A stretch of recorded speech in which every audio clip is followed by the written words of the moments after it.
हरियाणा की मनोहर सरकार प्रदेश के किसानी और किसान से जुड़ी कई योजनाएं चला रही है ताकि किसानों को इसका सीधा फायदा मिले। इसी कड़ी में मनोहर सरकार ने लगातार चंडीगढ़ में जानकारी देते हुए बताया कि सरकार बाजरे की खरीद पर भावांतर भरपाई योजना के तहत किसानों को 450 रुपए की राशि दे रही है ताकि एमएसपी पर रेट के बीच के अंतर को खत्म किया जा सके। वहीं मुख्यमंत्री ने आगे जानकारी देते हुए बताया कि मंडियों में सुगम तरीके से बाजरे की खरीद की जा रही है। रिपोर्ट देखिए। मनोहर सरकार में किसान और किसानी को लगातार बढ़ावा दिया जा रहा है ताकि प्रदेश के किसान खुशहाल और समृद्ध हो सके।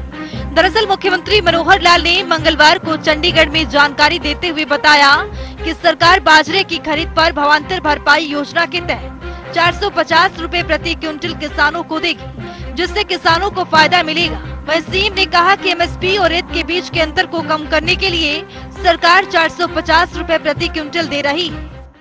बाजरा मंडियों में आ चुका है।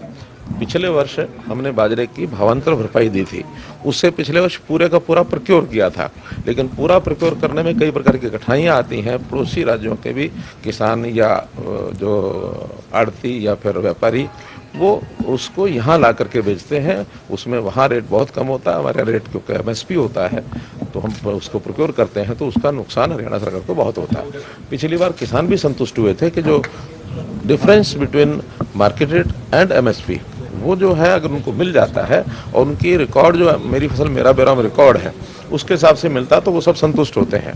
जो रेट डिफरेंस है पिछली बार ज़्यादा था, इस बार एमएसपी 100 रुपया बढ़ने के बाद भी रेट डिफरेंस थोड़ा कम हुआ है। अभी इस समय मार्केट रेट जो बाजरे का है वो 1850 से 1950 के बीच में चल रहा है और 2350 एमएसपी है। इसलिए ऑन एवरेज अगर 1900 में लगाते हैं तो 450 रुपये का अंतर पड़ता है। इसलिए आज ये घोषणा की जाती है कि उन सब को 450 रुपये के हिसाब से और किसानों को पर क्विंटल के हिसाब से भावांतर भरपाई योजना में ये पैसा मिले। बाजार में किसी भाव बिके और उसमें खरीदार में हैफेड एजेंसी द्वारा भी खरीदा जा रहा है, तो हैफेड भी लगभग 1900 रुपये के हिसाब से भी खरीद रही है।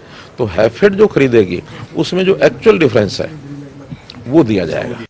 सीएम ने कहा कि सरकार द्वारा खरीफ फसलों की निर्बाध खरीद के लिए मंडियों में समुचित प्रबंध सुनिश्चित किए गए हैं। फसलों के उठान की व्यवस्था पुख्ता की गई है ताकि मंडियों में दूसरे किसान अपनी फसलें समय पर ला सकें। साथ ही मुख्यमंत्री ने कहा कि हैफेड द्वारा भी बाजरे की खरीद की जा रही है। मंडियों में व्यवस्था ठीक है और खरीद सुचारू रूप से चल रही है। मौसम खराब होने की वजह से फसल खरीद में थोड़ी बहुत दिक्कतें आई हैं। इस कारण किसान अपनी फसल मंडियों में जल्दी लेकर आ गए हैं। बिल्कुल सुचारू रूप से चल रही है।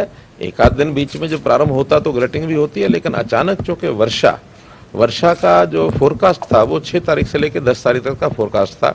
आज 10 तारीख ही है, 11 हो गई है, तो आज भी कुछ स्थानों पर वैसे तो बारिश हुई है, लेकिन जब फोरकास्ट होती है तो किसान उससे पहले काट करके मंडियों में लाने की कोशिश करता है। तो 4-5 तारीख में एकदम जरा जब ज़्यादा आवक हुई थी उसमें उठान की भी थोड़ा समस्या आई थी, मॉइस्चर के कारण से खरीद की भी समस्या थी, लेकिन वो धीरे धीरे सब ठीक हो गया है और इन 3-4 दिनों में आवक भी कम हुई है और मंडियों में जो बिक्री भी शुरू हो गई और उठान भी शुरू हो गया, तो सारी चीजें ठीक हो गई, आगे निरंतर ठीक चले। मुख्यमंत्री मनोहर लाल ने आगे जानकारी देते हुए बताया कि किसानों की सुविधा के लिए ई खरीद हरियाणा मोबाइल ऐप लॉन्च की गई है, जिसमें किसानों को पंजीकृत फसलों की संख्या, गेट पास और खरीद के लिए लाई जा सकने वाली फसल की मात्रा के बारे में वास्तविक जानकारी मिल रही है। कोई भी किसान मेरी फसल मेरा ब्यौरा पोर्टल पर पंजीकृत अपने मोबाइल नंबर दर्ज करके ये विवरण प्राप्त कर सकता है। इस ऐप पर किसान अपनी शिकायत भी दर्ज करवा सकते हैं। इस ऐप के जरिए किसान जल्द कहीं भी कभी भी जो फॉर्म डाउनलोड कर सकते हैं वो भुगतान की स्थिति में देख सकते हैं। हरियाणा सरकार किसानों की मदद के लिए एक टोल फ्री नंबर भी साझा किया है। इस ऐप में जिला विशिष्ट सूचनाएं भेजने की सुविधा भी है। जनता टीवी के लिए चंडीगढ़ से पवन सिवर की रिपोर्ट।